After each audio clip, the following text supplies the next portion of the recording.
Oh, we'll be able to. Yeah. Or more.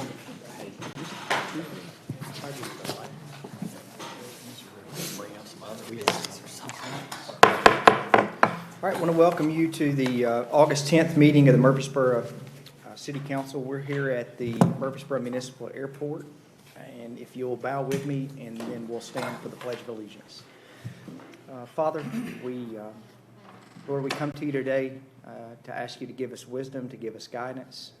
Lord, we pray for those in our community that Lord, need you or need your help, Father. We, as a council, we know that the blessings that we have in this community are not from us. They're not from our wisdom, but they're from the blessings that you've given Murfreesboro. Lord, be with us and help us. We ask all these things in your name. In Jesus Christ, amen. Amen. I pledge allegiance to the flag of the United States of America and to the republic for which it stands, one nation, under God, indivisible, with liberty and justice for all.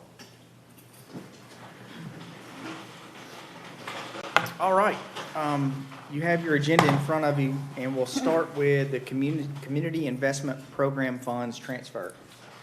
Thank you, Mayor. We have a couple of CIP transfer requests today. One includes transferring leftover funds from the 2019 fire Quint apparatus line item to the pumper apparatus funded from the 21 bond. These funds will be used to purchase necessary equipment for that apparatus to be placed in service. The other transfer is to allocate part of the interest earned on the 2016 bond proceeds and fund from the 22 bond for training center parking to the parking garage phase 2 project that council approved in June. I'm happy to answer any questions about these transfers.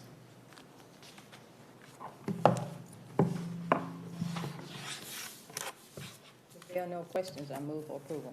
Second. Motion is second. Ms. Brown, please call the roll. Vice Mayor Skels Harris. Aye. Mr. LaLance. Aye. Mr. Martin. Aye. Mr. Shacklet. Aye. Mr. Wade. Mr. Wright. Aye. Mayor McFarland. Aye. All right, we'll move to item 2. This is the fiscal year 23 budget amendment, and this is from administration. It's ordinance 22029. Thank you again. This is our first budget amendment for FY23.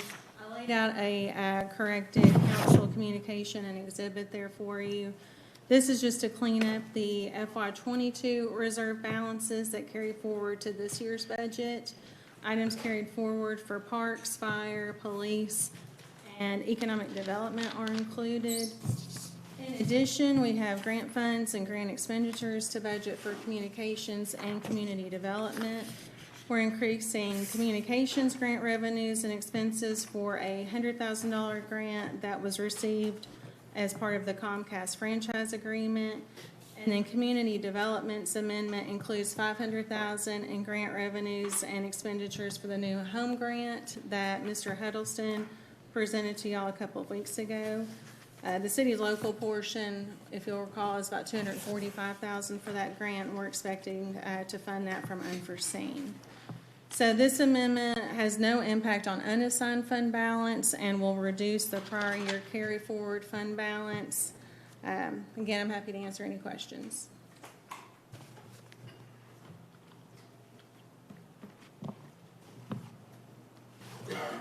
Any questions? Move for approval. Second. Motion is second. Ms. Brown, please call the roll. Vice Mayor Skels Harris. Aye. Mr. LaLance. Aye. Mr. Martin. Aye. Mr. Shacklet. Mr. Wade. Mr. Wright. Aye. Mayor McFarland.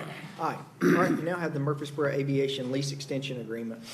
This is from the airport. Mr. Gerke.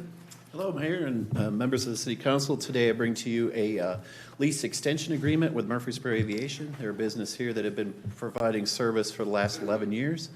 They're positioning themselves to be here another 5-year option with another 5 on top of that.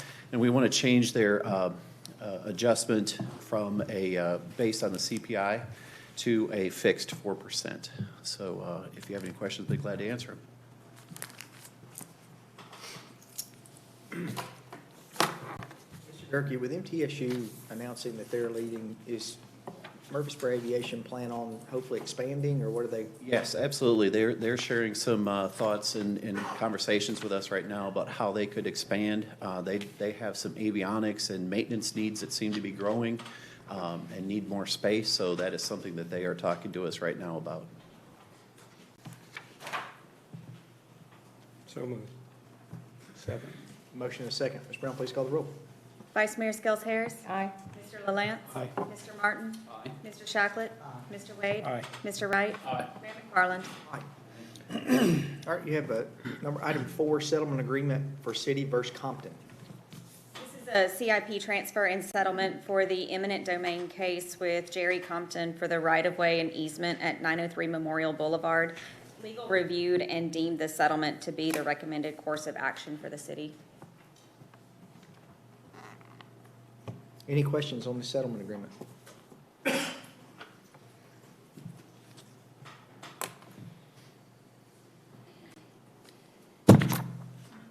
Move for approval.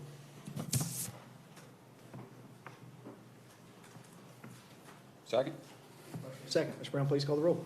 Vice Mayor Skels Harris. Mr. LaLance. Aye. Mr. Martin. Aye. Mr. Shacklet. Aye. Mr. Wade. Aye. Mr. Wright. Aye. Mayor McFarland. Aye. All right, you have item 5, a development agreement with Notes Live Incorporated. Now, Mayor, this is a economic development opportunity that was presented to council a few weeks ago. It was requested to be brought back today with additional information. As you'll recall, it is for development of entertainment venues, restaurant and entertainment venues along Medical Center Parkway at Gateway Boulevard. Mr.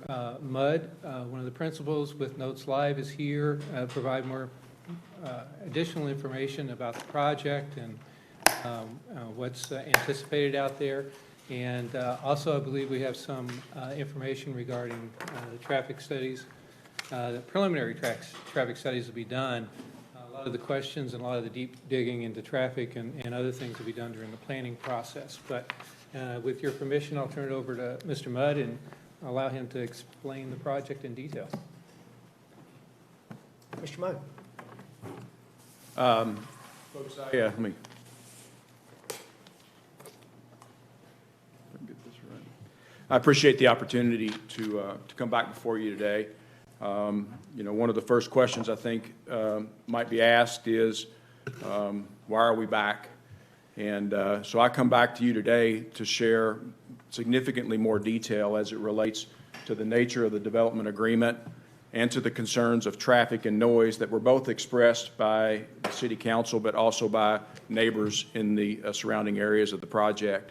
And so I'm going to walk through a framework of a presentation that I think will put some significant details underneath what our plans are, and want to open up to questions and conversations at any point along the way. And again, do appreciate the opportunity. I will be sharing a fair note about Notes Live. We'll be talking about the acoustics of the nature of a development like this. And we have Chris with Kimley and Associates with us that will join, in addition to Matt with SEC Civil that will be sharing some about the improvements that we're committing to in conjunction with this project. So open to questions at any point along the way. So quick background about our company. We are based in Colorado Springs. We are an entertainment and hospitality company that seeks to provide premium experiences. That's our objective. We want to gather people around things that we have in common, which is music and food and hospitality.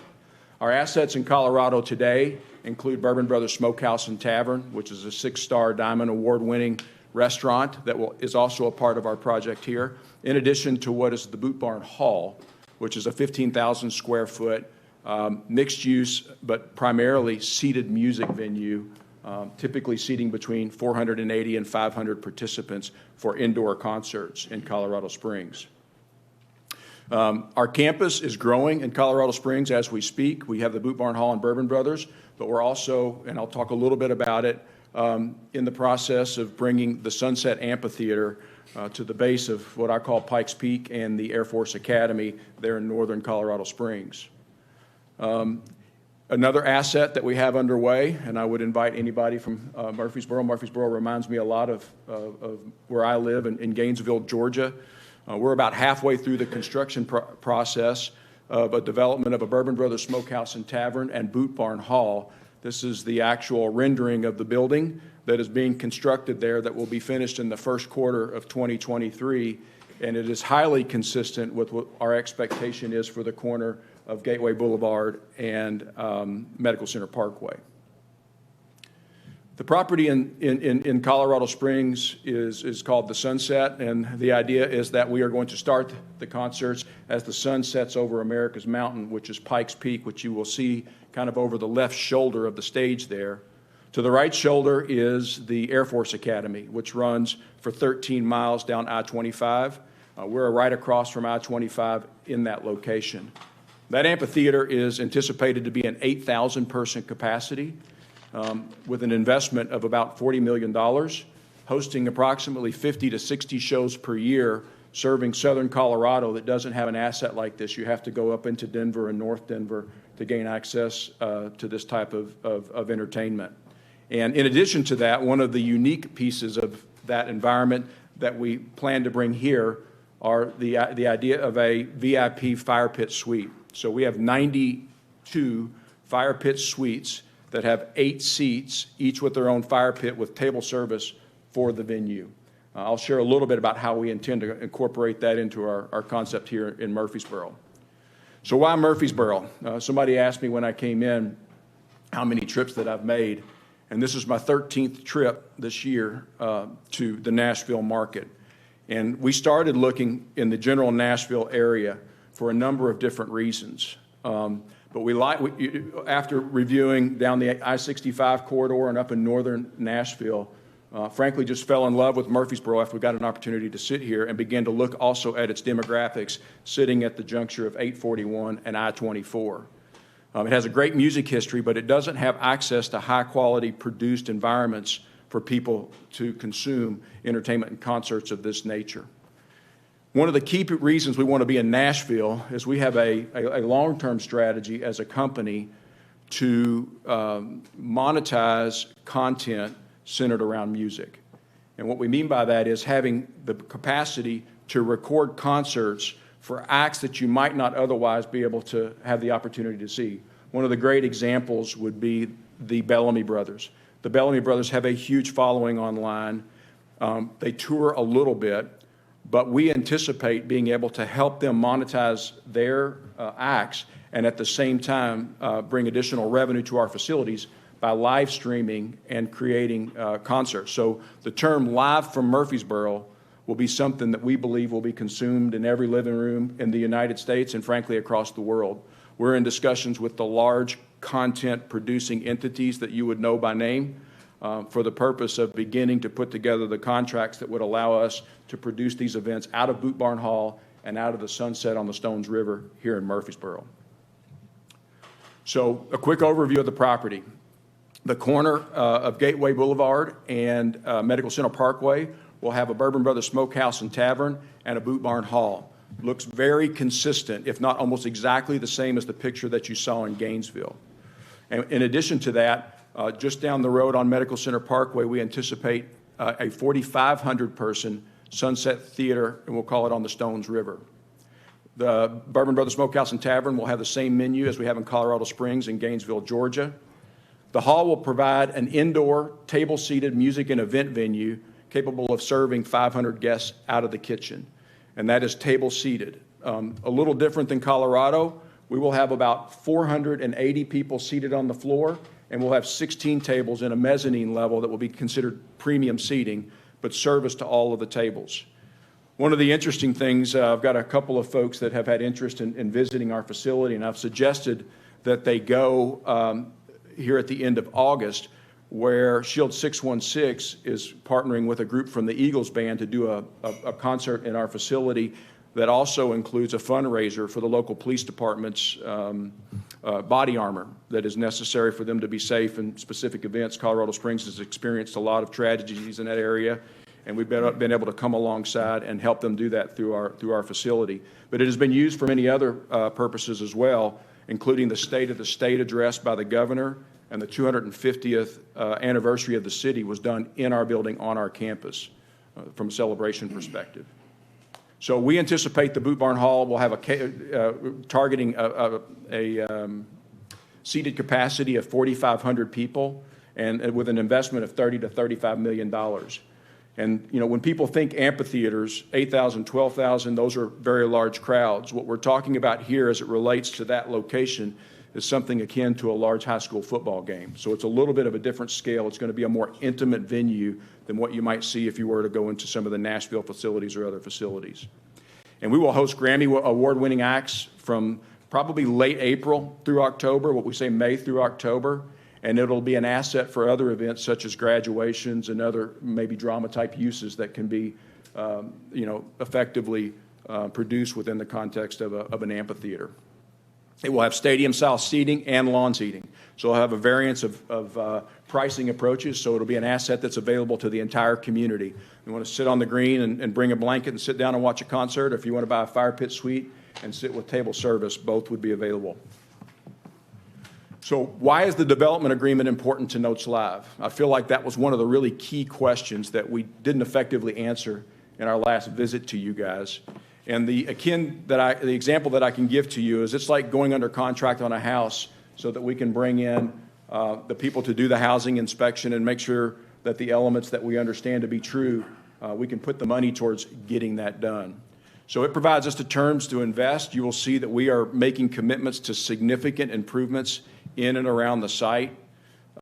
We still have to take the project through the planning and DRC process. So while this development agreement gives us a framework for the terms to proceed, this project is still fully subject to going through our traditional planning process here in Murfreesboro, and we look forward to partnering with the city to do that. One of the big changes that we made, one of the pieces of feedback was that there's some basis in that land with the city, and would there be a consideration of paying a portion of that, or paying for the land? And so we have modified the agreement to purchase the land, and we will do that over 20 years with the city. It will be consistent with the other developments in the Gateway in terms of its purchase price.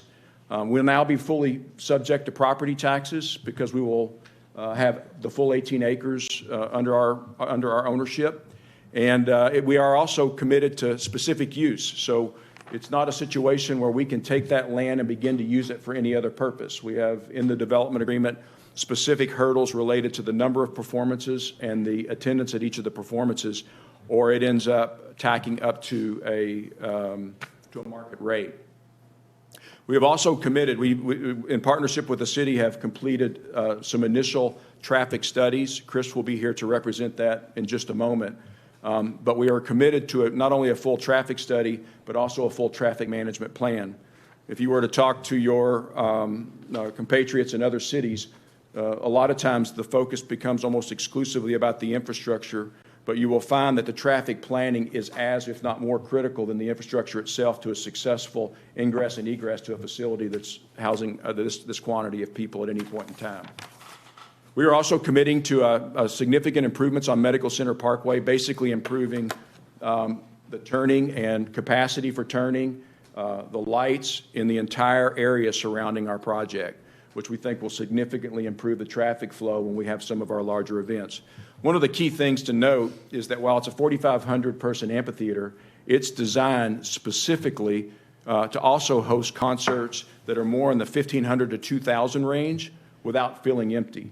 Because a lot of acts that we're going to be able to bring in here, that's going to be the range of population that would bring those acts to bear. So the 4,500 full population, we anticipate being 8 to 12 times per year. We've also drafted a shared parking agreement. The backside of that property will be specifically constructed to intersect with the trail system that the city has planned to go along the Stones River, and we will provide not only access but security and continued care for that 3 acres of parking that will be made available on the backside of the lot. So economic impact, some of this is straight out of our business pro forma, which you can go and look at. That's publicly filed information. It has also been done by the audit firm that is affiliated with the Chamber of Commerce. So I'll give you some general overview of what the anticipated economic impact is. But during the construction period, which we believe will be about 18 months for the Bourbon Brothers Smokehouse and Tavern and the Boot Barn Hall, and about 24 months for the Sunset, we anticipate $35 million to be invested, and it will support about 132 jobs and generate about $481,000 in taxes during that period. Once we're fully open, anticipating 140 equivalent full-time, it will be a combination of higher numbers of folks than that, but some of them part-time, given the nature of our business. Once the fully operational, the direct taxes for Murfreesboro are anticipated to be $1.6 million plus the $200,000 in property taxes, and the regional impact is anticipated to be over $2 million.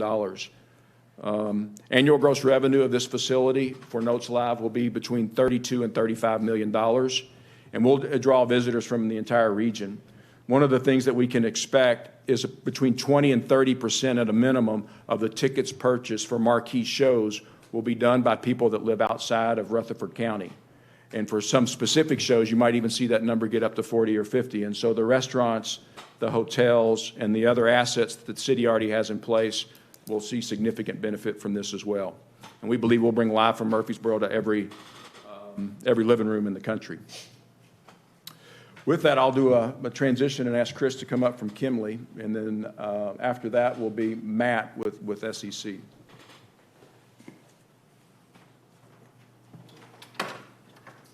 Good afternoon. Appreciate the opportunity to speak to you today. I'm a senior traffic engineer. My name is Chris Rhodes. I'm with Kimley Horn and Associates. I've worked both in the public and private sector here in Murfreesboro for a number of years. My goal today is not to bore you with a bunch of geeky details, but to get you more comfortable with some of the preliminary traffic work that we've done looking at the site. Again, lots of data here. Spent some time with Bob to understand when his concerts and his venue peaks, and then convert. Back a little bit. Converting people to cars. Also considered rideshare. Rideshare will be a component that will happen, and we've seen that happen at sports and entertainment venues throughout the country as well. We looked at both inbound and outbound, sort of pre-show and post-show on a Friday. We looked at a maximum event, worst case scenario. We also looked at a concert starting at 7, therefore starting earlier in the evening so that we're closer to that, what I'll call weekday PM peak rush hour. Looked at where do we feel that the traffic will come from. As Bob had mentioned, we feel like we will certainly have a ingress of a pretty sizable percentage coming from the interstate, looking at upwards of 40% potentially entering and exiting from the interstate, roughly 30 to 35% coming from Broad Street, and then other venues coming from both Thompson Lane and then further west within the city and the county. So that's how we routed the traffic into and out of the site within the street network. Also spent some time, the graph that you see, which is sort of the mountain there, that shows how traffic exists today on Medical Center Parkway, and that's based upon TDOT historical data that they capture each and every year.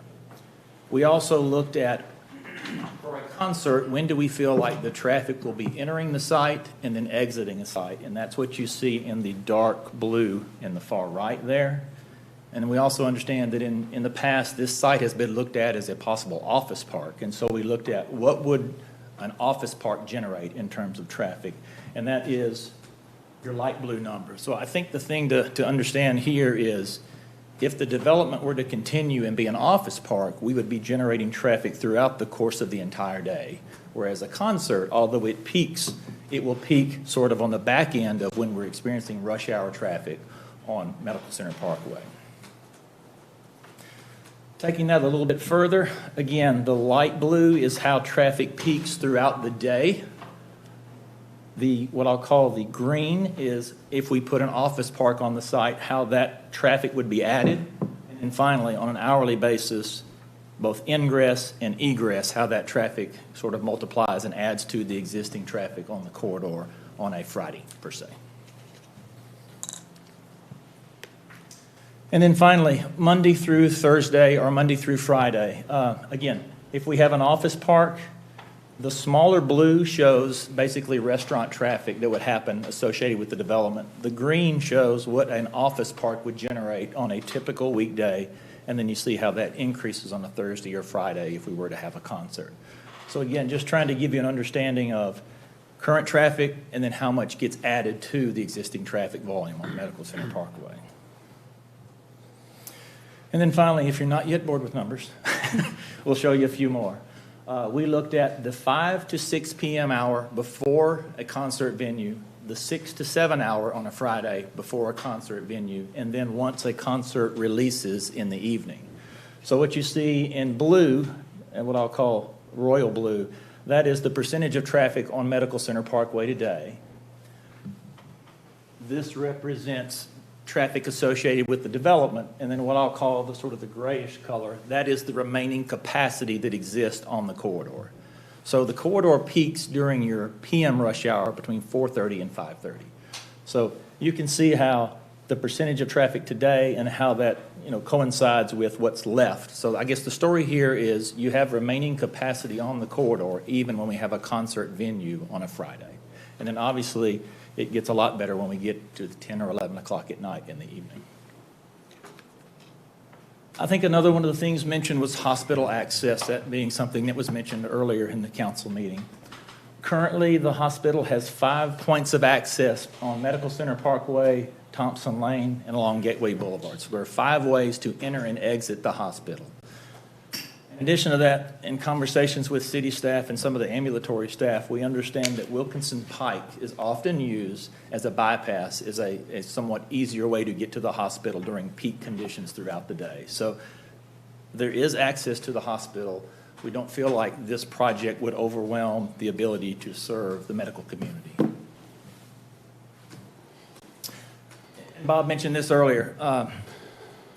Certainly, we're going to build turn lanes and traffic signals where warranted, but the success of a athletic or a special event venue is how can you manage things from a traffic perspective. So we will be working with Bob and his team not only to do the detailed traffic impact study, but to also prepare a pre- and post-show traffic management plan. And I just rattle off a few of the things that we've been involved with here recently throughout the Southeast, whether it be MLS coming to Nashville, the Atlanta Braves Stadium that I'm sure many of us have been to, Super Bowl 53.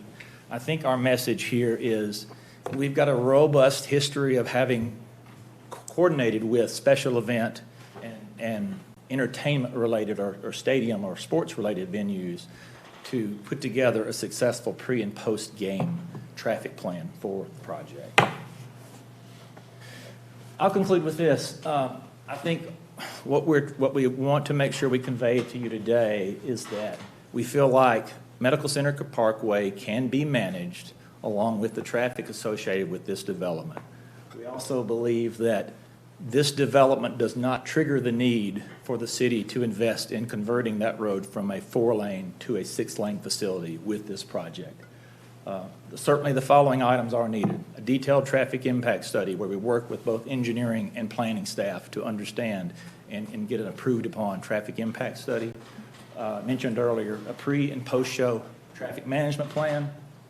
And then the city has a fairly robust centralized signal system where we can quickly push out special event timing plans, and that would be something that would be developed on a Friday afternoon to make sure that we're accommodating both commuter traffic as well as the need to serve traffic getting into and out of the development.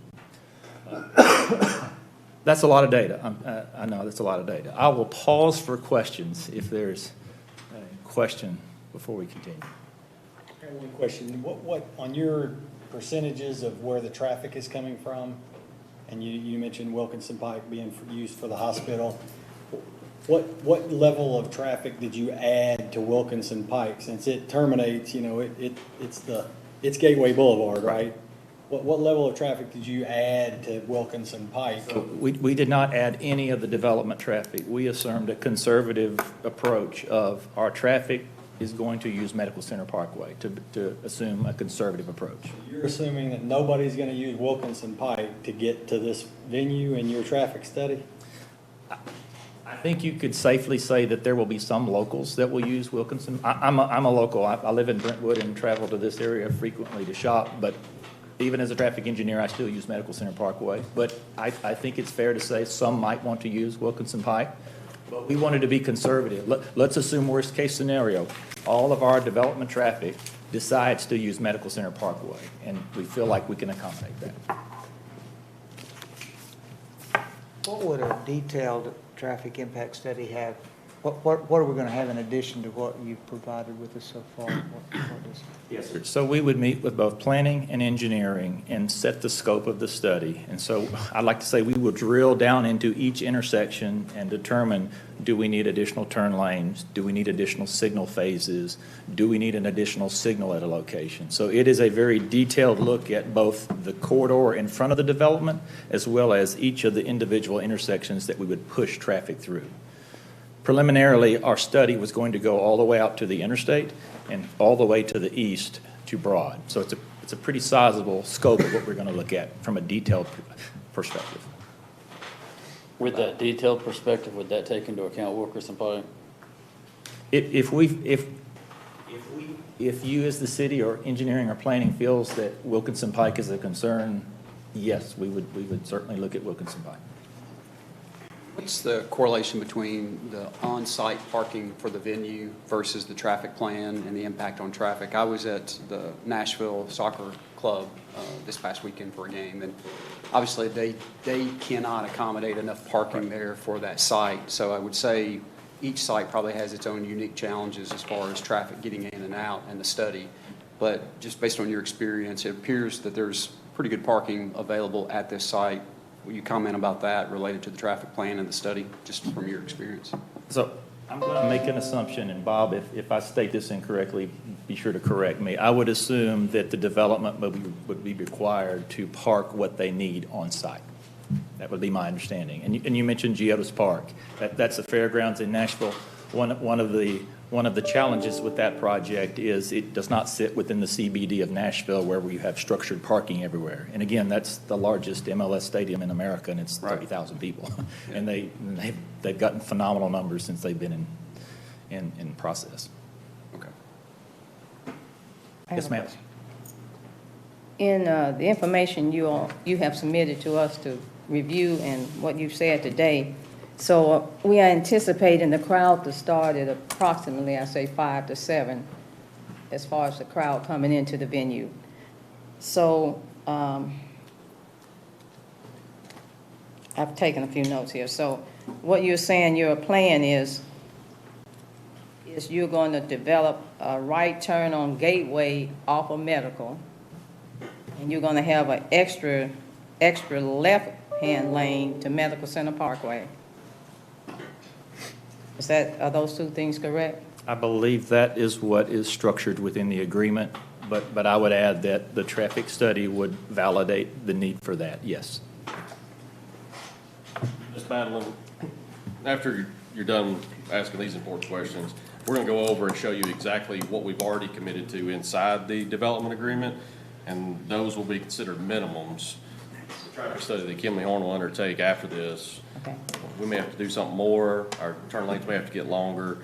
So I can show you those exactly. I think that'll help answer that question. Okay, and I assume you're going to engage in a plan that's going to mitigate some of the traffic as we move on with the project. If you see other things that need to be done, you're going to... If the traffic impact study identifies an issue outside of the intersection serving the development, by all means, that's Okay. part of the traffic impact study requirements is you can't make an off-site intersection fail and not at least have some sort of mitigation to improve that. Okay, thank you.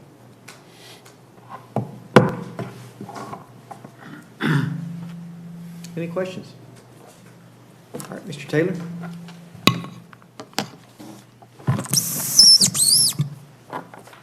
Thank you, Mayor, members of council. Matt Taylor of SEC. I just wanted to go over the very specific improvements that we have already committed to inside the development agreement. I think it's a pretty lengthy document. We've got all these spelled out in written terms, but if you're anything like me, a picture is much better than those words, unless you're an attorney. The plan itself, you're familiar with where it is. A big part of our plan, obviously, is going to be parking on site and people showing up and driving here. But again, back to the hotels and people coming from surrounding areas, we know that rideshare has become a much more important component of any large event space. I was at the Indy Grand Prix this weekend, and they had rideshare planned on, I think that's Woodland Street, right before you get on I-24 or I-40 right there. Seemed like a terrible idea because it's causing everything to back up. We have planned for that stacking to be on site at this location.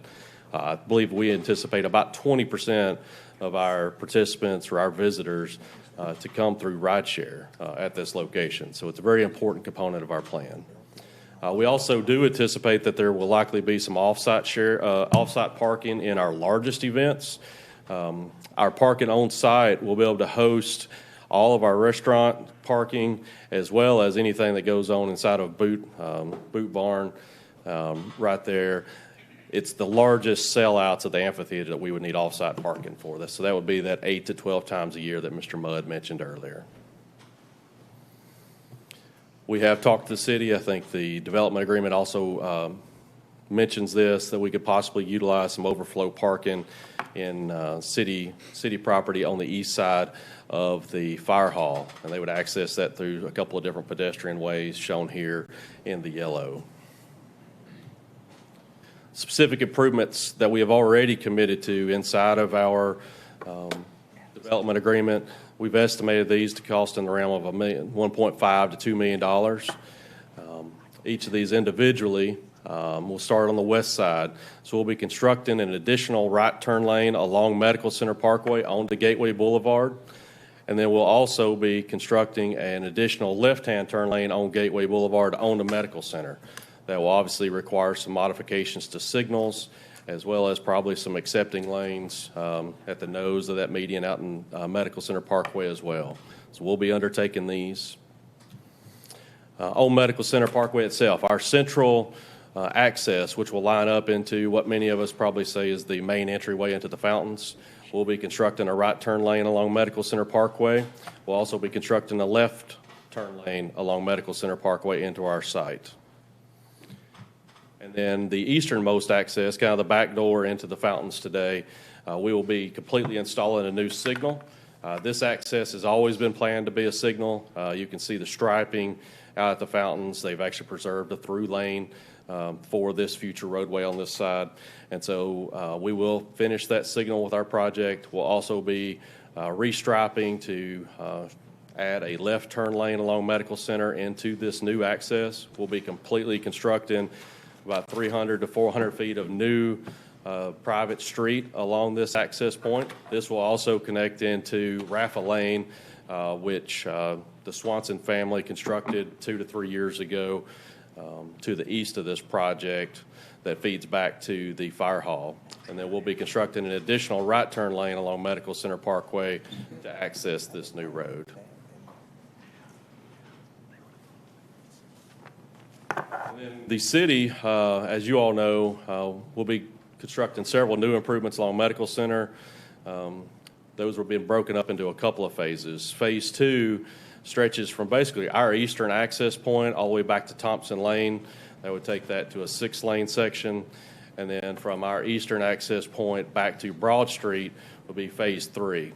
And so the estimated construction time frame, I believe, is still in the fall of 2023 for Phase 2, and then the spring of 24 for Phase 3. Our estimated construction time, we estimate to be completed somewhere between those two time frames, maybe be operational in 2024, I believe. Correct, Bob? And so we think those will fall right in line with those. And then, of course, the city has already, I believe they've already funded this improvement to add an actual connector street from the end of Gateway Boulevard, which is to the west of our project, back down to Robert Rose Drive, which will act as an additional connector and let traffic in those large events disperse quicker and keep them off of Medical Center Parkway. You want to take this back over, Bob? And I'll be happy to answer any questions now or after Bob is done with the rest. I have a question. So on Gateway Boulevard, that right there. Yes. Yes. Is that something, if the traffic plan comes back, that you need 4 lanes there for access in front of the frontage, that's something y'all would have to look at? Yes, sir. So right now, we have committed to a minimum inside the development agreement on those turn lanes as far as how long they would be and what kind we need. But if it comes back that we need to take out the whole median as you come into our site, that is the exact That's the exact sort of thing that traffic study would address, absolutely.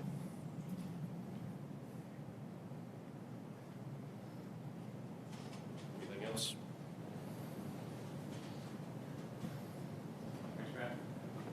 Couple key elements just sitting in this project and studying it, substantially. The improvements that are in plans for the city will all be done before, when I'm talking about the extensions in both directions, before the sunset opens. The earliest the sunset would open would be 24 months from the point that we got an LDP, and we're still a good distance away from that.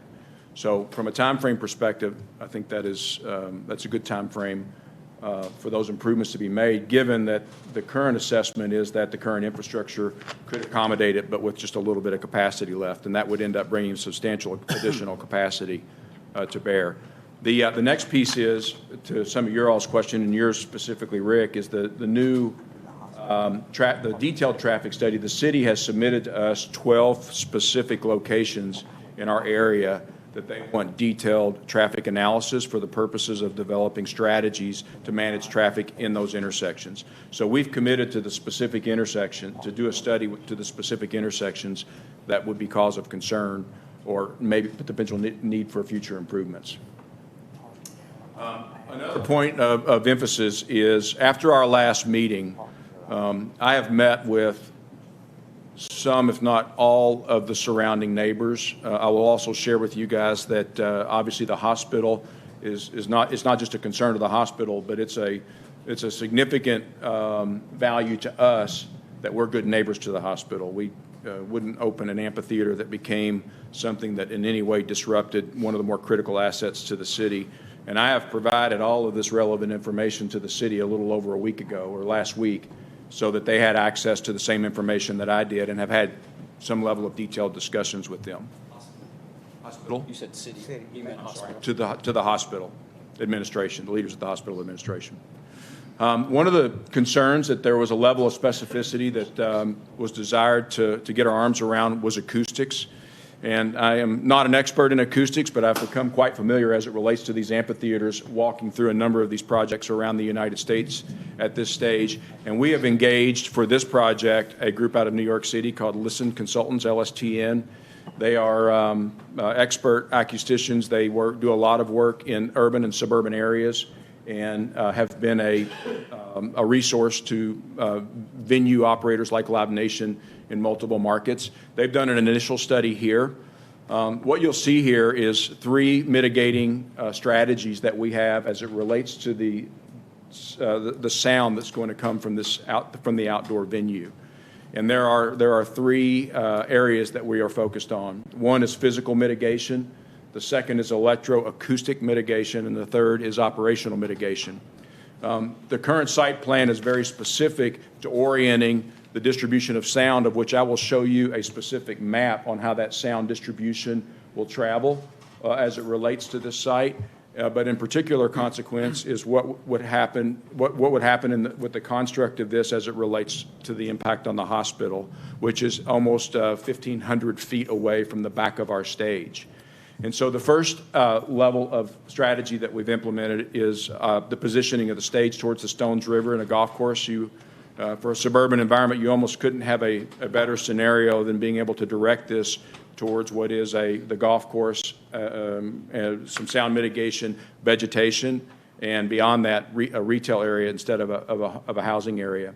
The second is we have positioned the artist compound, I guess, on the northwest side of the venue, which will be a 2-story edifice that will be at the screening side as it relates to the travel of sound towards the hospital, which is an intentional strategy.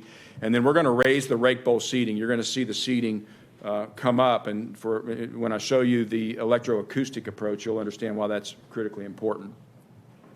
When you look at sound and the way that it travels, you're focusing on 2 different levels. You're focusing on your high decibel and your low decibel. High decibel sounds have a propensity to travel a long way and be very directional. Low decibel sounds have a propensity to kind of bleed but not go as far directionally. And so what you see here is the electroacoustic approach to the mitigation. And we are committing to some very specific strategies to ensure that we are good neighbors there on Medical Center Parkway. Number one is we're going to mandate only vertical array speakers, and not to get into detail, but they will be hung no higher than 40 feet off the ground, and they will be in a shape of a C, which gives you directional control over your high decibel sounds. Additional to that, we're going to implement what is called a delay cluster, which allows us to serve the backside of the venue, not by the speakers at the stage, but by speakers that are positioned at the back, which allows you to give specific directional control so that it doesn't bleed over in across the Stones River. And we're going to cap the height of that at 40 feet, and we'll put that in our riders with all of our artists. The second piece of this is, of the electrostatic, is to position. You can see the positioning of the sound. The high density is the red, which will be focused towards the river. The blue is and the green is the more low density, and you can see it kind of generally bleed. So the third piece is operational control of acoustics. Number one, we'll limit the hours of shutdown.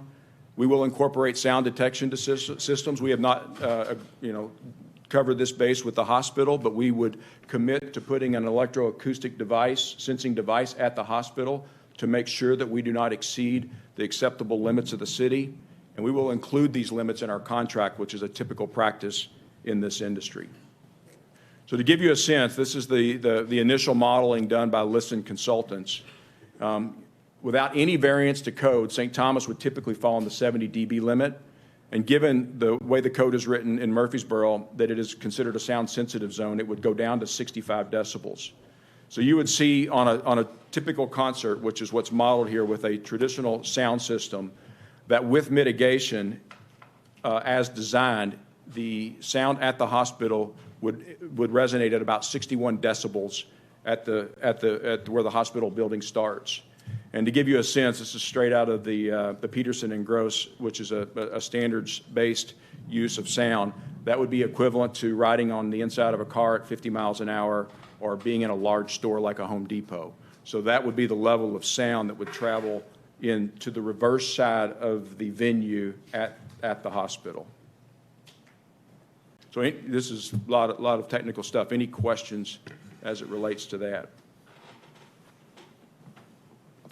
Couple questions. Yes.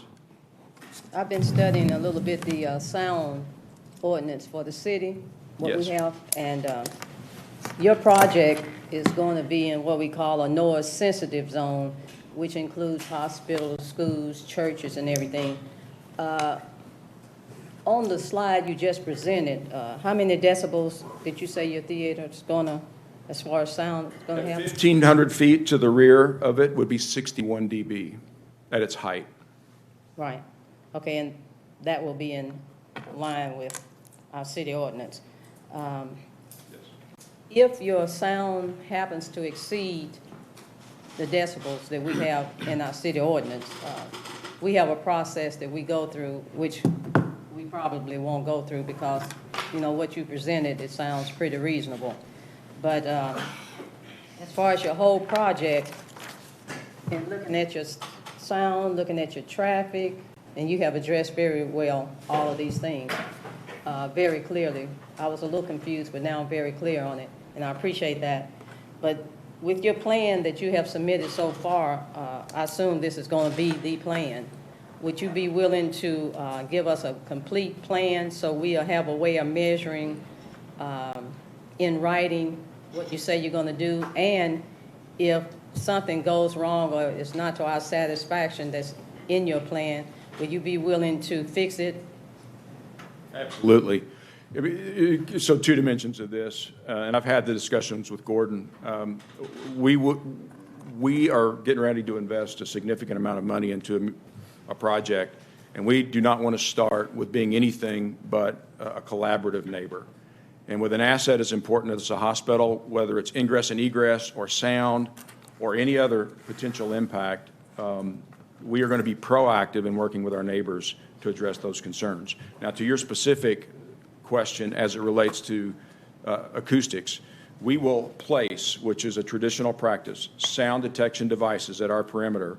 And this will be done based on, with the signing of, assuming we get to the point of this development agreement, we will do a level 2 acoustics design here where they will come on site, put devices all around the region, emanate sounds, measure those sounds so that we can put control devices that will allow us to operationally intervene. At the end of the day, we won't be the mixing people at the board that is sitting at the back of a concert. They bring their own folks in. They bring their own systems in. But what we do have control, both contractually and operationally, is if there becomes a variance that's detected, we have both the legal and the operational capacity to bring it down so that we ensure that we abide by the city's policies. And that's what we will do. That's what we do at all of our facilities. That's what you can expect at Fiddler's Green and Red Rocks in Colorado, and we'll be doing the same thing here. Yeah, because I know when you first came to us with your plan that we were giving it away to you, and now it's no longer free, that you're going to be giving us approximately $163,353, and you're going to give that to us by 20 payments. And you all promised to pay us the 1st of July for 20 years. So that's a big thing, you know, a big difference. And you've explained everything very well. I just want to make sure, you know, words sometimes are words, but just make sure that we get all of this in writing so we'll have a way of measuring everything, get it in writing, and, you know, it should be good. I appreciate that, and I would say a couple of things. You know, from a relational perspective, I would encourage you to reach out to the mayor of Colorado Springs, to the city council of Colorado Springs, of which we've been operating for a number of years, and get a sense of the type of business that we're going to operate in your community. We're going to be a partner. Beyond that, we are going to be going through the whole planning process, which has the controls in place. I'll commit to sharing our acoustics level 2 study with that committee so that we can work together to an architectural approach and an electroacoustic approach that ensures that we are good stewards of the regulations the city has put in place to serve this community, in addition to the gateway overlay. Oh, yeah. There's no doubt we feel that you're going to do what you say you're going to do.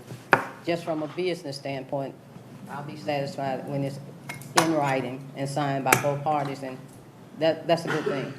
I appreciate that. Most of what you're talking about is assumed in the development agreement. Some of this will need to be a part of the process of going through the planning commission. Oh, yes. And we Yeah. fully are committed to that process. You know, what the two parties agree on, I'm saying, as long as we have it in writing. Yeah. Agree. Yes, ma'am. Let me just confirm, I think I heard you right, that you've offered to purchase sound detection equipment for the hospital on their site. Absolutely. Okay. That would be a typical practice to ensure that we control operationally any deviances that may occur during a show that shouldn't be occurring. Yes. Just making sure.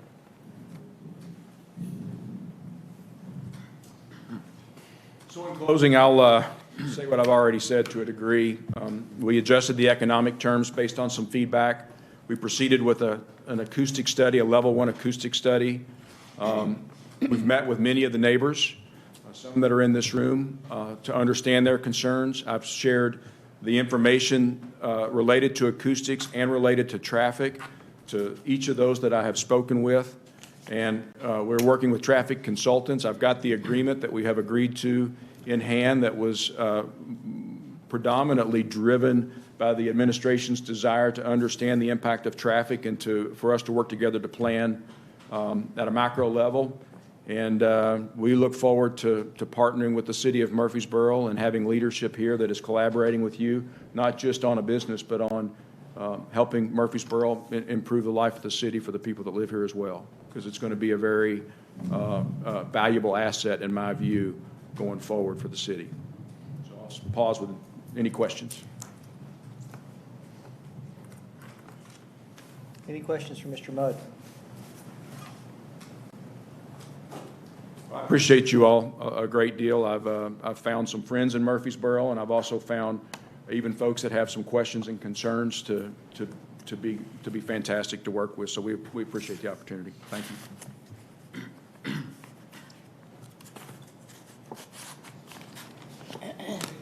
So you have before you the development agreement. I think most of the specifics were covered during the presentations here. If you have any questions, we can certainly answer those. I'll add a couple things. First of all, the agreement and the project itself was approved by Gateway Commission in June. Gateway Commissions, as you know, is composed of landowners and businesses out in the Gateway. They approved it unanimously in June. And the other thing to keep in mind is, as I mentioned in the report, is that these types of projects are instrumental in future economic development projects. They really assist the city as far as the perspective of the development community in the city. We know there's other projects that are tied to the announcement of this project, and we think it's a great enhancement to our economic development activities. So if you have any questions about the agreement, happy to answer. Any questions about anything else, we're happy to answer.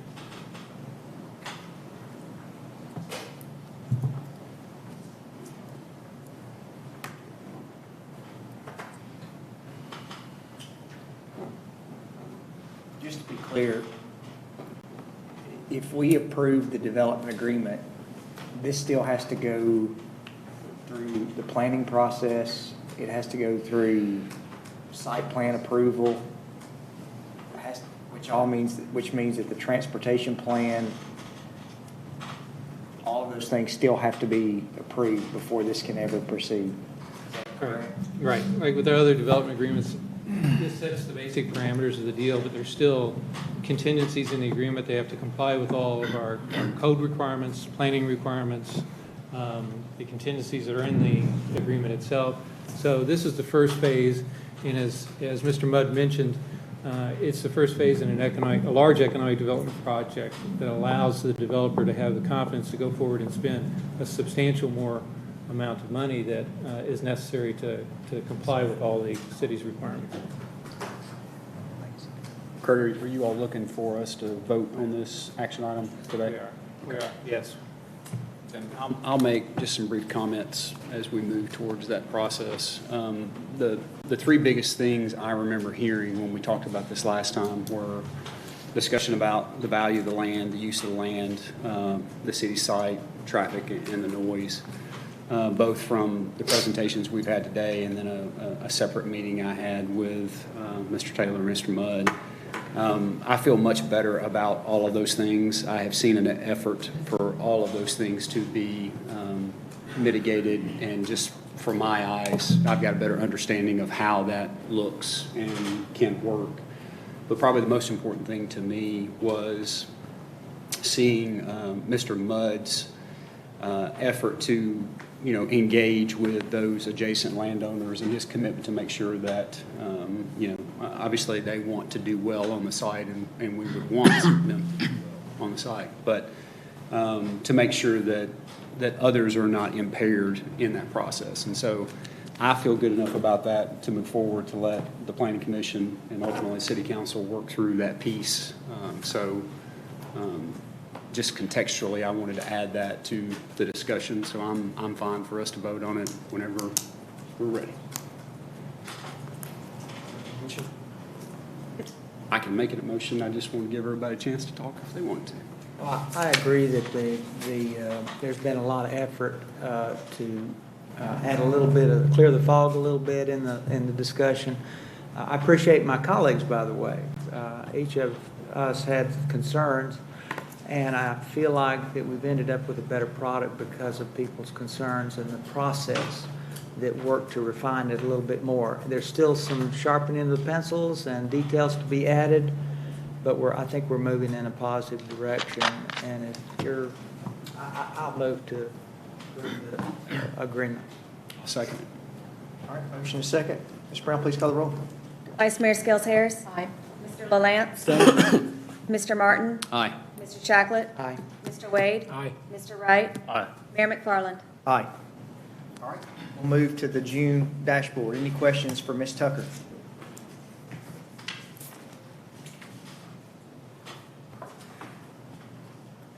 Aaron, I know we don't go over this, but the information you provide is very valuable. So With no question. we all are reading it, and I'm sure. Yeah, it's very riveting. all right. Other business from staff. Mr. Tucker. I have an item.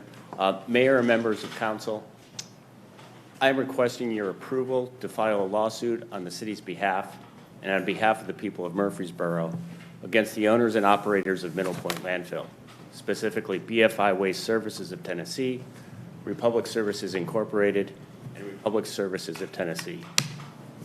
The purpose of this lawsuit is to address, among other things, the ongoing noxious gases and odors released from Middle Point Landfill into the surrounding community, and the ongoing discharges of toxic leachate from the landfill to surface waters and to groundwater flowing directly into the East Fork Stones River.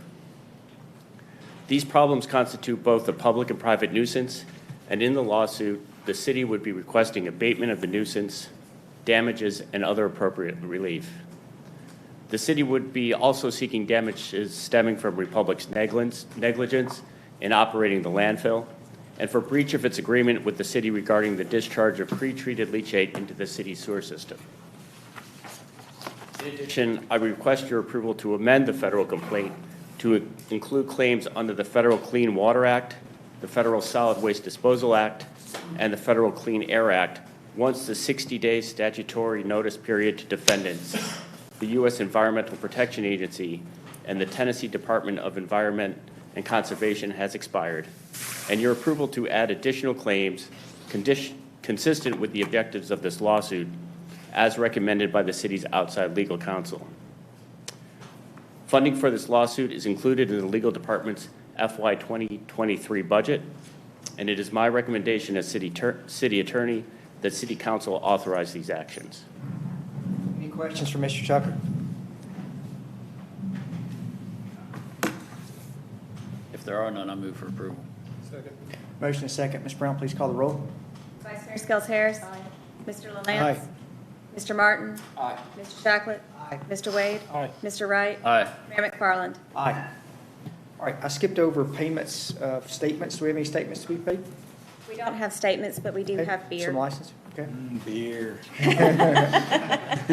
you vote on that? We have a new catering permit for a restaurant at 1626 Middle Tennessee Boulevard and a special event permit for an event on September 17th for Discovery Center. Both applicants have met requirements and staff recommends approval. Second.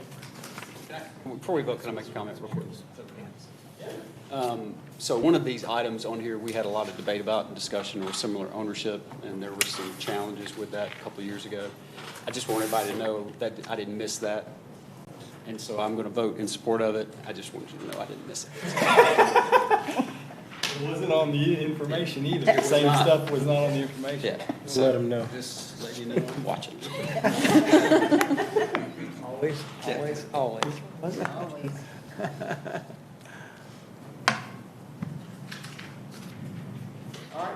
Please call the roll. Vice Mayor Skels Harris. Mr. LaLance. Mr. Martin. Aye. Mr. Shacklet. Aye. Mr. Wade. Aye. Mr. Wright. Aye. Mayor McFarland. Aye. Any other business from staff? Can you give us an update? Will we have a meeting next week or the next? We have two council members that won't be here. I know we're meeting September 1st for the swearing. Don't let them go that easy. No, we have 18th, we'll have a meeting on the 18th. We have a public hearing scheduled for the Okay. 18th, so we'll have a meeting, an evening meeting on Thursday, the 18th. Okay. And then the next meeting will be the September 1st. More than likely, unless something comes up, we probably won't meet on the 25th, but we will meet on the 1st. Okay. Swearing in ceremony prior to the council. Okay. All right. So we get one more meeting with. You have to show up for the swearing. I'll be in Glacier on the 25th, just in case, so if you ever set this up. So. I think it's September 1st, the swearing in at 6, and then the meeting afterwards instead of 5. What? I thought you meant later. Oh, swearing in at 6 instead of 5? Rick, Yeah. you have no say-so. Last chance. I'm either going to be in a dove field or I'm in the swearing in ceremony at 5. You just abstain. I know what I choose, but. All right. With that, we have a announcement at 1:15 that we'll have in the forum. Council members, if y'all could stay around, that would be great. But we'll have that out in the airport in the lobby. So we'll stand adjourned.